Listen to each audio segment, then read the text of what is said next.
교리반에 오신 여러분을 주님의 이름으로 환영하고요. 주방에서 막 금방 오셔서 숨 돌릴 시간이 필요할 텐데 아무튼 잘 오셨고요. 또 여러분 축복합니다. 네, 참 귀하다고 생각하고 사실 교리 공부를 지속적으로 계속 하는 것이 좀 인내가 필요합니다. 근데 뭐든지 그렇잖아요. The more you pay, the more you gain. 이런 영어 있죠. 우리 애들 그때 뭐 말했더니 그런 영어 없다 그래가지고 요즘 좀 자신감을 잃었는데, 네. 그래서 뭐든지 우리가 귀한 것을 얻으려면 그만큼 노력하고 인내하고 수고를 해야 되거든요. 땀을 흘려야 되거든요. 근데 많은 교인들이 그런 노력들은 안 하면서 신앙이 안 자란다.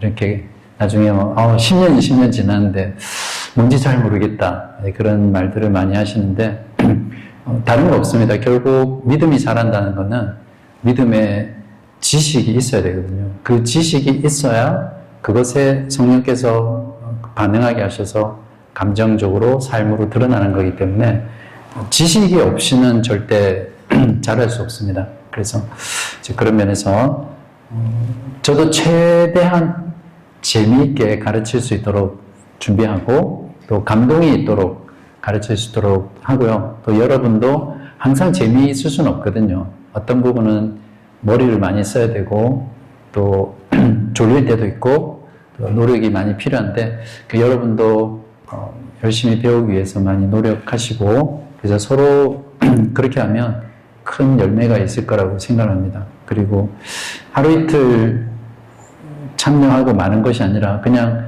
주일 예배 또 식탁 교제 제가 어제 글에도 썼지만 또 주일 오후 모임까지 교회에서 공적으로 정한 이런 모임에 그냥 주일은 따로 시간을 내서 그냥 주일은 그렇게 시간을 보내는 거다 떼어놓고 꾸준하게 참여하시면 이게 1년, 2년, 3년, 5년, 10년 이렇게 쌓이다 보면 정말 그렇지 않은 사람들과는 큰 차이를 가질 수 있습니다. 네, 우리 웨스트민스터 신앙 고백서에 대해서 할 건데 오늘은 개론만 할 겁니다. 실제 성경에 대해서 내용에 들어가는 거는 이제 다음 주에 할 거고요. 왜냐하면 이런 어떤 역사적 배경 또 전반적인 그림을 알지 못하면 배우는 내내 이게 뭐지? 왜 하고 있지? 이런 생각이 들거든요. 그래서 늘 그렇듯이 오늘은 오버뷰, 개론에 대해서 하겠습니다. 신앙과 고백이라는 부분에서 신앙 고백서가 무엇인가를 말씀을 드릴 텐데요. 신앙 고백서라는 것은 이제 교회가 내적으로 확신하고 믿는 것을 고백을 통해서 밖으로 드러내는 것을 신앙 고백이라고 하죠. 그래서 믿음은 보이지 않는 영적인 실체입니다. 우리 여기 여러분들 전부 다 믿음을 가지고 계시잖아요. 근데 그 믿음이 어떤 믿음인지는 본인만 알잖아요. 그죠? 알 수 없어요. 그래서 그 본인이 그 안에 가지고 있는 그 믿음, 개인의 성도든 교회가 가지고 있는 믿음을 이제 외적으로 알 수 있도록 표현되어진 게 고백입니다. 그래서 아무리 내가 믿는다고 해도 고백되지 않는 믿음은 죽은 믿음이에요. 죽은 믿음. 로마서 10장 10절에 사람이 마음으로 믿어 의에 이르고 그 다음 뭐죠? 입으로 시인하여 구원 얻는다라고 되어 있습니다. 당연히 신앙 고백으로 구원받는 건 아니지만 내가 믿는 그 믿음이 입 밖으로 고백되어질 때 그게 참된 믿음으로 알 수 있게 되는 거거든요. 그래서 성경은 입으로 시인하여 구원을 받는다 이렇게 말을 합니다. 그래서 엄밀히 말하면 교회사 속에서 수많은 순교자들이 있었습니다. 초대 교회 때도 그랬고 또 종교개혁 당시에 이 로마 가톨릭 교도들이 교황이든 사제들이든 교도들이 얼마나 많은 종교개혁자들 또 그리스도인을 죽였는지 몰라요. 예를 들면 왈도파라는 프랑스의 개혁파가 있는데요. 그 사람들은 복음에 충실해서 복음을 설교하는 그것 때문에 제가 기억하기로는 100만 명 이상이 순교를 당하는. 한번 생각해보세요. 그 당시에 100만 명이 죽었다고 하면 그냥 영어로 제노사이드라고 하나요? 그냥 인종 대학살이죠. 그런 순교를 당했는데 그 사람들이 순교를 당한 것은 그들의 믿음 때문에 당한 게 아닙니다. 이렇게 말하면 이상하다 생각하는데 뭐 때문에 당했을까요? 순교를? 그들의 신앙 고백 때문에 당한 거거든요. 내가 예수님을 믿지만 입 밖에 안 내면 순교 당할 일이 없죠. 근데 그 사람들은 자신의 믿는 바를 입 밖으로 드러낸 그게 신앙 고백입니다. 그러니까 순교를 당한 이유는 신앙 고백 때문이죠. 그러니까 신앙 고백이 참 중요합니다. 그리고 저도 여러분도 다른 사람이 이 신앙 고백을 통해서 세례도 주고 이 사람이 그리스도인이다. 또 어떻게 신앙생활한다. 이런 것들을 알 수 있는 거죠. 자, 그래서 우리가 배울 신앙 고백서는 성경의 내용을 체계적으로 포괄적으로 요약한 겁니다. 그냥 우리는 이런 걸 믿어 그냥 믿는 내용을 쭉 쓴 게 아니라 성경 창세기부터 계시록까지 이 전체의 내용을 다 연구하고 같이 의논해서 우리가 믿는 바는 이것이다. 이렇게 해서 포괄적, 전체적이고 체계적으로 이렇게 표현한 게 신앙 고백서입니다. 그래서 신앙 고백서를 공부하면 성경이 말하는 진리 체계, 교리 전체를 우리가 배울 수 있습니다. 한번 잠깐 여쭤보면 여러분 성경이 하나님의 감동이라고 되어 있는데 하나님의 감동으로 된 게 무슨 말인지 대부분은 잘 모르시는 경우가 많잖아요. 그리고 예수님이 다시 재림한다고 했는데 재림했을 때 그 최후 심판은 어떻게 되는지, 교회가 무엇이라고 하는지 이런 것에 대해서 우리가 매주 설교를 듣지만 그 설교를 통해서 어떤 짧은 시간, 1, 2년 안에 성경 전체가 말하는 걸 우리가 배울 수가 없어요. 그래서 이런 교리 시간을 통해서 별도로 체계적으로 배우는 겁니다. 그리고 신앙 고백이라는 것은 교회 역사 속에서 항상 참된 교회가 해왔던 겁니다. 잘못된 거짓 교회, 또 이단 사상, 또 진리가 아닌 것들을 가지고 끊임없이 공격해왔거든요. 예수님이 죽으시고 사도들이 죽은 지 얼마 되지 않아서부터 벌써 교회 안에는 영지주의라든지 수많은 거짓된 가르침들이 난무했었거든요. 심지어는 사도 바울이 성경을 쓸 그 당시에도 서신서를 보면 그 거짓 복음, 또 이단들, 거짓 교사, 거짓 선지자에 대해서 경고하는 말씀이 참 많잖아요. 그러니까 이런 신앙 고백이 없으면 교회를 진리로부터 보존할 수가 없습니다. 그래서 참된 교회는 언제나 우리가 믿는 바를 신앙 고백이라는 형태 또는 교리라는 형태로 항상 만들어 왔습니다. 그냥 어느 날 갑자기 어떤 시대에 있었던 게 아니라, 그래서 신앙 고백서가 중요한 겁니다. 특히 종교개혁 시대는 당시 거짓 교회였던 로마 가톨릭 또 펠라기우스 종교개혁 시대를 공격을 했었거든요. 그런 시대에서 로마 가톨릭에 대항하고 그런 잘못된 이단 사상들의 하나님의 진리를 보존하기 위해서 진짜 말 그대로 순교하는 그런 마음으로 이 신앙 고백서들을 만들어냈던 시대가 종교개혁 시대입니다. 16세기. 그래서 가장 이 신앙 고백서와 교리문답이 가장 많이 나왔던 때가 바로 이 시대예요. 마치 서로 경쟁하듯이 그 중에 가장 탁월한 고백서가 몇 개 있는데 교리문답이랑 그게 오늘 우리가 배우는 웨스트민스터 신앙 고백서입니다. 그 다음에 성경과 함께 신앙 고백서가 필요한 이유에 대해서 말씀을 드릴 건데, 보통 사람들이 성경을 배워야지 왜 교회에서 성경만 배워도 시간이 없는데 왜 신앙 고백서를 배우냐 아니면 교리문답을 배우냐 이렇게 많이 주장하거든요. 혹시 여러분 들어보신 적 있으세요? 근데 왜 신앙 고백서를 배워야 하냐면 인간의 생각은 쉽게 오류에 빠집니다. 쉽게 빠지는 게 아니라 그냥 빠져요. 그래서 모든 점에서 성경을 똑같이 봐도 다 다르게 이해합니다. 어떤 하나의 문장이 있습니다. 하나의 문장이 있는데 그 문장을 모든 사람이 다 읽어요. 근데 그 문장의 뜻을 들어보면 다 다르게 이해하고 있는 거예요. 그게 인간이 가진 오류예요.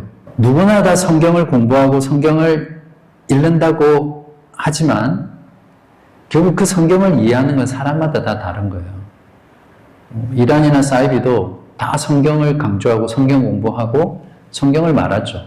근데 그들이 이해하고 해석하는 의미하고 또 정통교회에서 해석하는 거 전혀 다르잖아요. 그래서 우리가 성경을 읽고 이해하고 해석해서 알고 있는 진리, 그것을 체계화한 것이 신앙 고백서이기 때문에 신앙 고백서는 반드시 필요하고 반드시 공부해야 됩니다. 우리가 믿는 바가 무엇인지를 알기 때문에 그렇죠. 그리고 또 하나는 모두가 동의하는 신앙 고백서를 만들잖아요. 그러면 교회의 교사들이 예를 들어서 성경 공부든 또 아이들을 가르치는 교사든 누가 됐든 또 다음 세대든 성경의 참된 진리를 가르칠 것이라는 어떤 확신을 가질 수 있잖아요. 그래서 다 모두가 동의하는 이 신앙 고백서가 필요하고 공부를 해야 되는 겁니다. 그것만 우리가 잘 배워서 동의를 한다면 누가 가르치더라도 같은 걸 가르치잖아요. 똑같아요. 오늘날 문제가 뭐냐면 교회를 이렇게 옮겨 다니잖아요. 옮겨 다니면 그 교회 담임 목사가 어떤 신학을 가지고 있느냐에 따라서 성경 해석이 다 달라져요. 맞습니까? 그리고 가르치는 진리도 달라져요. 교리도. 그러면 뭐가 참인지 알 수 없잖아요. 그래서 실제는 저는 그렇게 생각합니다. 교회를 지키려면 교회의 모든 성도들이 이 신앙 고백을 알고 있어야, 예를 들어서 제가 성경을 잘못 가르치거나 잘못된 교리를 가르칠 때 그걸 분별해낼 수 있습니다. 아, 목사님 잘못됐다고. 물론 뭐 말하는 것마다 목사님 이거 잘못됐으면 뭐 이렇게 판단하고 이렇게 들으란 말이 아니라 그냥 걸려요. 이렇게 탁. 좀 제 자랑 같지만 저도 전에 교회 있을 때 목사님 설교하는데 뭐 분석하고 비판하려고 들은 건 아닌데 참 열심히 듣거든요. 저는 설교를 누가 설교를 하든. 근데 탁 걸리는 거예요. 이제 그렇게 할 수 있는 거는 이런 신앙 고백을 통해서 성경의 교리를 체계적으로 알고 있어야 걸리는 거죠. 성도들이 그렇게 한다면 지금처럼 이런 잘못된 설교, 잘못된 가르침이 난무하는 시대가 되지는 않죠. 진짜 그렇습니다. 그래서 신앙 고백을 공부해야 되는 이유고요. 그리고 세 번째는 또 중요한 건데 아까 어떤 집사님이, 교부님이 성경을 이렇게 부분적으로는 아는데 전체적으로 알고 싶다, 아는 게 참 중요하다, 이제 이런 말씀을 하셨는데요. 신앙 고백을 공부하시면 성경의 주요한 내용을 쉽게 파악할 수 있습니다. 그래서 뭐 어떤 지역이든 모르는 지역을 여행하려면 지도가 필요하잖아요. 근데 바로 이 지도의 역할, 성경의 내용을 알 수 있도록 지도의 역할을 해주는 게 신앙 고백서입니다. 그러니까 우리 여러분들이 꾸준하게 신앙 고백서를 배우다 보면 성경 전체의 내용을, 그러니까 성경의 여행을 잘 할 수 있고요. 또 나중에 유익에서도 말하겠지만 설교를 들을 때도 설교가 더 풍성하게 와닿을 수 있습니다. 그리고 마지막으로 말씀드렸지만 온갖 거짓 사상, 이단들을 분별하고 이제 그것들로부터 교회와 성경의 진리를 지켜낼 수 있는. 그래서 이런 표현이 있습니다. 이단에 대한 가장 강력한 무기는 성경이나 가장 효과적인 무기는 신앙 고백이다. 굉장히 의미 있는 말이죠. 한국 교회는 교리 공부보다는 성경 공부가 주된 프로그램이에요. 원래는 한국의 그 대부분의 장로교의 그러니까 목사가 해야 될 기본적인 의무가 이 신앙 고백과 교리를 가르치는 게 목회자의 의무거든요. 근데 안 가르친 지 오래됐잖아요. 지금 한국 교회에서 혹시 여러분 웨스트민스터 신앙 고백서나 하이델베르크 교리문답이라든지 또 벨직 신앙 고백서라든지 이런 것들 가르치는 교회 별로 많이 없거든요. 그래서 성경 공부를 해야 돼서 성경 공부를 정말 많이 강조했어요. 근데 그 결과가 지금 한국 교회의 모습이거든요. 지금 한국 교회는 그 어떤 시대보다 이단이 창궐한 시대예요. 온갖 사이비와 이단들이 진짜 말 그대로 전염병처럼 창궐해 있는 시대예요. 신천지 인구가 신도수가 몇십만쯤 되는지 아세요? 혹시 아시는 분? 대충 한 몇십만 되죠. 뭐 신천지라든지 구원파, 박옥수, 이초섭, 또 온갖 자기를 그리스도라고 하는 이런 사람들, 뭐 신문에 TV에 자주 나온 정명석, 이런 신도수가 그냥 한 몇백 명, 몇천 명. 최근에 그 류광수 목사 다락방, 거기도 거의 뭐 몇십만이래요. 몇십만이니까 하여튼 집회 한번 하면 5만 명씩 모이고 이러는데, 그렇게 된 이유가 뭐 여러 가지 원인이 있지만, 한국 교회에서 성경 공부를 강조하면서 모여서 성경을 배우면 그냥 읽고 서로 삶을 나누고 그런 것들에만 너무 집중했기 때문에 이런 결과를 초래했다고 제가 말한 게 아니라 많은 정통 신학자들이 그렇게 평가를 하고 있습니다. 저 말처럼 가장 이란에 효과적으로 대처할 수 있는 무기가 신앙 고백서다. 그렇게 이해를 하시면 되겠습니다. 자, 이제 본격적으로 웨스트민스터 신앙 고백서가 얼마나 탁월한지 그것들을 좀 말씀을 드릴 텐데요. 신학적인 체계성, 그 체계성, 그리고 완전성, 완결성에 있어서 거의 완벽에 가까운 신앙 고백서입니다.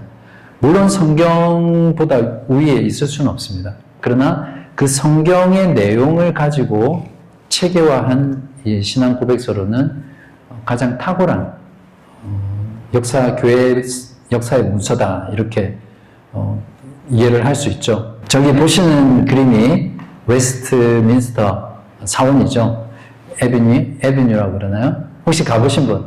저기에서 경험과 학식이 뛰어난 수많은 신학자들, 또 목회자들, 또 국회의원, 이런 사람들이 모여서 회의를 통해서 신앙 고백서를 만들어낸 곳입니다. 이게 웨스트민스터 신앙 고백서의 탁월성이기도 하고 독특한 부분이기도 한데요.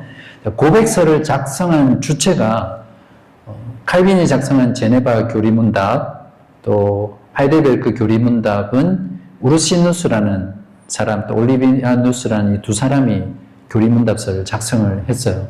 그리고 벨직 신앙 고백, 네덜란드 신앙 고백서는 기도 드보로에라는 한 사람이 작성을 했거든요. 물론 그 내용은 정말 탁월합니다. 그 작성한 내용이 성경에 비추어 봤을 때 정통이다라는 것을 나중에 교회가 채택을 한 거예요. 그래서 지금도 그 신앙 고백서들, 교리문답을 공부를 하고 있지만, 이 웨스트민스터 신앙 고백서는 한 개인이 한 것이 아니라 120명이 넘는 신학자들, 목회자들이 모여서 나중에도 말씀드리겠지만 5년 7개월 이상 회의를 통해서 연구하고 해서 나온 신앙 고백서입니다. 그런 면에서 다른 어떤 신앙 고백서보다 탁월한, 그리고 더 정통적인 그런 면들을 가질 수 있죠. 잉글랜드 의회가 이 웨스트민스터 총회를 소집해서 임무를 부여합니다. 그 임무가 4가지가 있는데요. 신앙 고백서, 교리문답, 교회 정치 규범, 또 공예배 지침서 작성. 이 4가지를 웨스트민스터 표준 문서라고 하는데, 이 4가지를 작성해서, 그렇게 한 이유가 뭐냐면 영국이 잉글랜드, 스코틀랜드, 또 그 당시는 웨일즈는 아니었던 것 같아요. 아일랜드, 이렇게 해서 하나의 영국이 같이 믿을 수 있는 고백을 만들어내자, 이렇게 해서 그 4가지를 준 겁니다.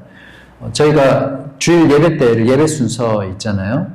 그 예배 순서의 많은 부분들이 이 웨스트민스터 예배 모범에서 차용한 부분들이 많이 있습니다. 저기가 이제 잉글랜드 노란색 부분, 요 위에 스코틀랜드, 그리고 잉글랜드 서쪽이죠. 서쪽에 웨일즈, 그리고 이쪽 부분에 북아일랜드입니다. 북아일랜드를 해서 이렇게 영국이다, 이렇게 하는데요. 사실 웨스트민스터 신앙 고백서가 작성된 경위를 알려면 영국의 종교개혁사를 좀 아셔야 되거든요. 근데 영국 종교개혁사가 굉장히 복잡해요.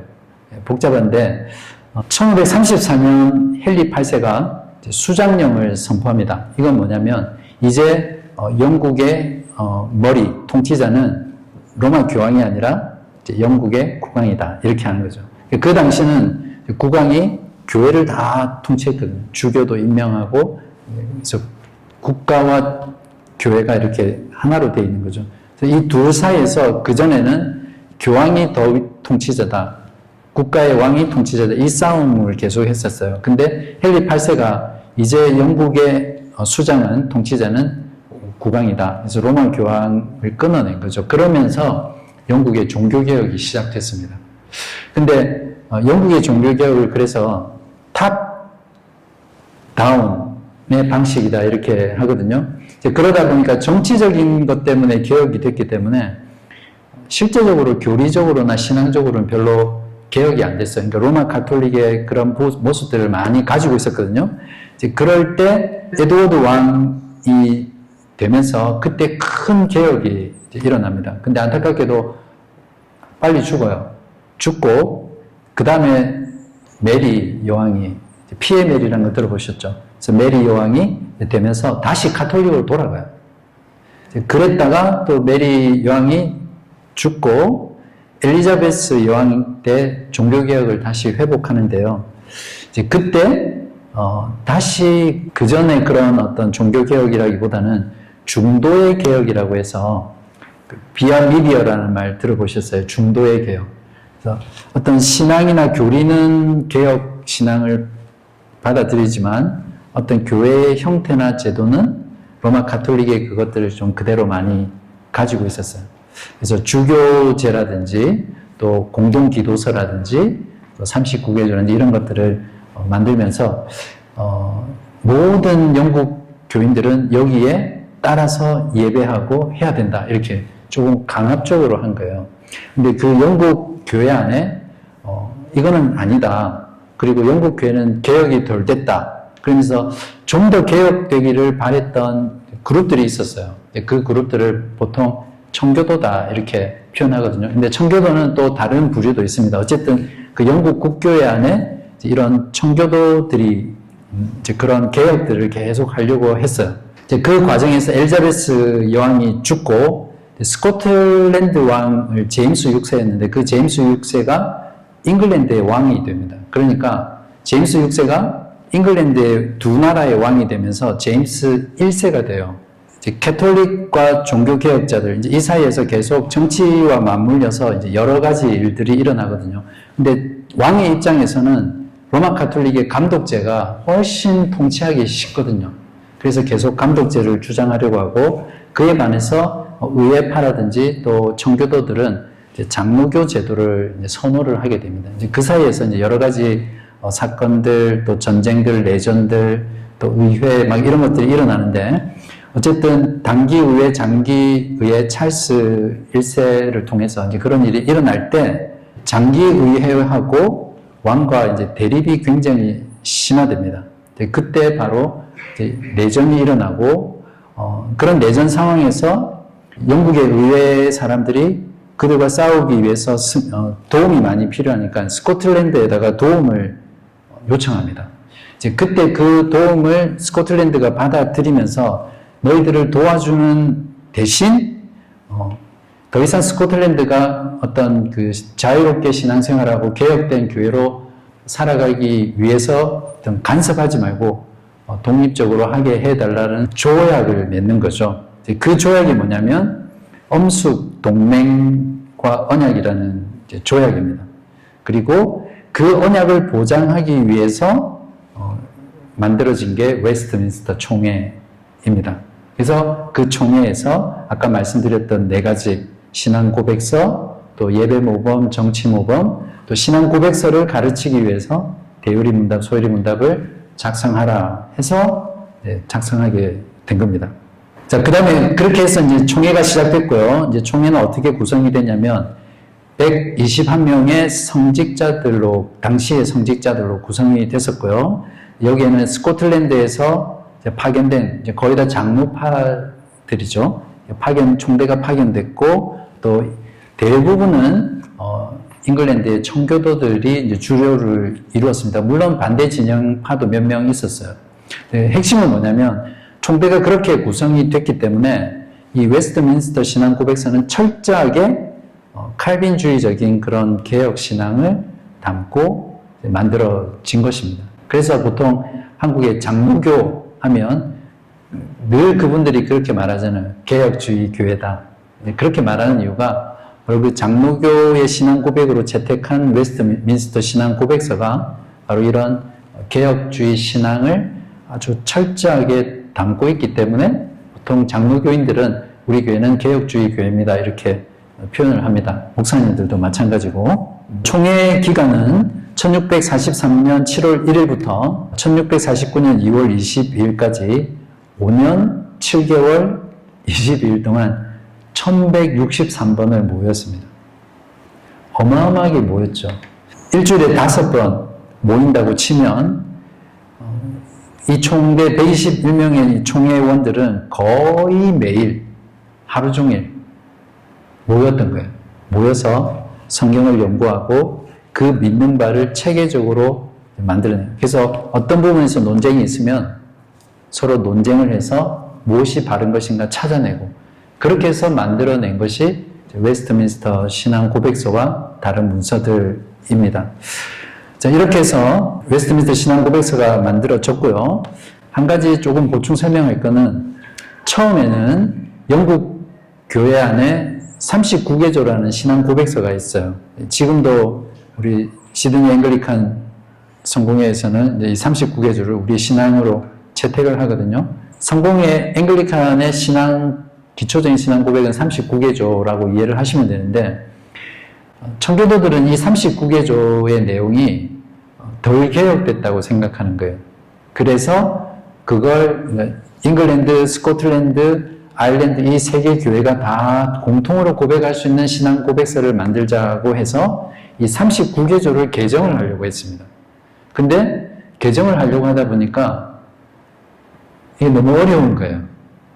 그래서 아예 새롭게 만들게 됐는데 그게 웨스트민스터 신앙고백서입니다. 그래서 웨스트민스터 신앙고백서는 장로교에서 신앙고백서로 채택하지만 실제로는 장로교의 그 신앙고백을 위해서 만든 것이 아니라 영국 교회 전체의 신앙을 통일하기 위해서 만든 신앙고백서이기 때문에 범세계적인 신앙고백서라도 충분히 사용할 수 있는 거죠. 자, 그렇게 해서 신앙고백서가 완성이 된 후에 스코틀랜드가 먼저 이것을 그 교회 신앙고백으로 채택을 합니다. 인준을 하고. 근데 영국은 어떤 자기들이 의회를 소집해서 프로젝트를 줬지만 정치적인 문제 때문에 바로 받아들이진 않고요. 1648년에 영국 의회에서 채택을 하죠. 그 1729년에는 미국 장로교회가 이 신앙고백서를 채택하고요. 한국은 초기 선교사가 들어왔을 때는 이 신앙고백서를 채택하지는 않았습니다. 1960년대 이후에 이 웨스트민스터 신앙고백서를 장로교 신앙고백으로 채택을 했습니다. 이렇게 해서 웨스트민스터 신앙고백서가 그 이후에도 오늘날까지 정통신앙의 신앙고백으로 계속해서 그 역할을 하고 있다. 이렇게 이해를 하시면 되고요. 안타까운 거는 여러분 혹시 사문서라는 거 들어보셨어요? 사문서. 죽은 문서라는 건데요. 문서가 있긴 있는데 아무도 보지 않는 거예요. 아무도 보지 않는. 그게 이제 사문서죠. 대표적인 문서가 이겁니다. 장로교의 신앙의 정체성이 웨스트민스터 신앙 고백에서 있는데 장로교에서 이 웨스트민스터 신앙 고백서를 가르치지도 않고 장로교 교인들 몰라요. 진짜 그렇거든요. 그래서 사문서라고 합니다. 39개조도 어떤 면에서는 사문서예요. 앵글리칸 내에 있는 사람 중에 목회자들도 39개조를 안 가르치고 교인들에게 또 내용을 성도들도 몰라요. 보지 않죠. 그냥 목사가 선언할 때, 목사 될 때 그때 이렇게 배우고 선사하는 정도죠.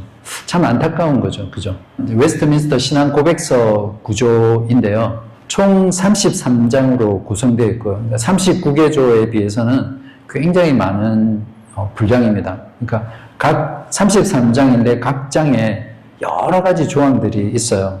그래서 그 내용을 보시면 서론부터 해서, 자, 서론에서는 성경의 교리를 가르치고요.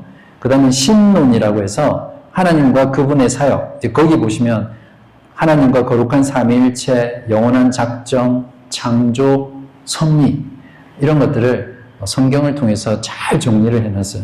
그리고 그 다음에 기독론이라고 해서 죄의 구속, 인간의 타락, 형벌, 인간과 맺으신 하나님의 언약, 중보자 그리스도, 이런 것들이 여러분이 많이 생소할지 모르는데 이것이 다 성경이 가르치는 교리이고 또 진리의 체계입니다.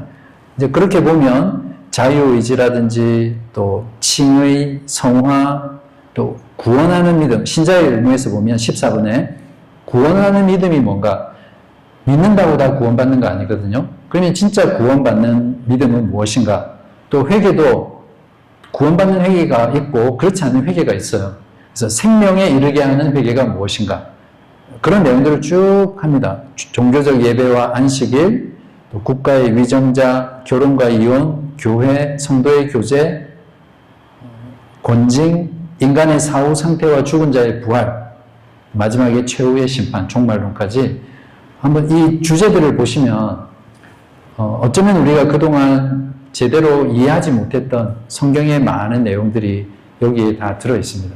그러니까 여러분이 웨스트민스터 신앙고백서를 착실하게 공부하면 성경이 말하는 이 전체적인 이런 내용들을 잘 배울 수 있죠. 물론 웨스트민스터가 성경 전체를 다 다루지는 않아요. 어떤 부분에서 논쟁이 될 만한 부분이나 아주 꼭 필요하지 않는 부분은 많이 또 넘어간 부분들이 있거든요. 예를 들면 혹시 여러분 천년왕국설 들어보셨어요? 이런 것들은 웨스트민스터가 고백서 전혀 다루지 않고 있어요. 중요해도 이제 이런 구조만 보더라도 우리가 이걸 참 잘 배워야겠다 마음이 들겠죠. 자, 여러 가지 특징들이 있는데 5가지인데요. 자, 그렇다면 우리가 신앙 고백을 공부하면서 어떤 유익을 얻을 수 있을 것인가? 이미 제가 처음에 말씀을 드렸던 것 같습니다. 성경 전체 말씀을 체계적으로 배울 수 있고 성경을 어떻게 보면 가장 짧은 시간에 성경 전체의 내용을 이해할 수 있어요. 그리고 성경을 해석할 수 있는 안목이 생기고요. 또 아울러서 세상의 철학과 사상, 거짓 교리와 이단 사상을 분별할 수 있고요. 또 무엇보다 이걸 공부한 사람은 성경을 가르칠 때, 또 복음을 전할 때 틀려요. 정말 틀려요. 알고 가르치는 거하고 모르고 가르치는 거하고. 그래서 성경을 가르치고 복음을 전할 때 더 정확하게 가르칠 수 있습니다. 그래서 무엇보다 저희 교회 표처럼 우리가 바른 신학이 있어야 바른 신앙을 가질 수 있고 그래야 바른 삶으로 이어지는 거잖아요. 그래서 이 바른 신학을 배우고 바른 신앙을 가지는 정말 중요한 과정이에요. 그런 면에서 여러분이 하나님께 영광이 되는 그런 바른 삶을 살기 위해서 이 고백서를 공부하는 것은 참 중요하면서 여러분에게 큰 유익을 줄 것입니다. 자, 끝으로 그러면 어떻게 우리가 앞으로 배워야 할 것인가? 영적인 지식에 있어서도 은혜에 있어서도 하나님의 주권이고 하나님의 은혜이지만 빈익빈 부익부예요. 저는 이걸 그냥 지금까지 많이 경험하게 되는데 말씀을 사모하고 이런 것들을 정말 배우려고 하는 그런 사람들은 더 많은 은혜를 누립니다. 더 많은 유익을 누리죠. 그래서 근데 늘 수동적이고 별로 사모하는 마음 없이 그냥 이렇게 있으면 그냥 시간만 가는 거예요. 그래서 바라기는 빈익빈 부익부. 그래서 영적인 은혜를 많이 누리기 위해서 여러분이 더 사모하는 마음으로 열심을 내시면 좋겠고요. 그리고 무엇보다 지식의 습득을 위해서 하지 마시고요.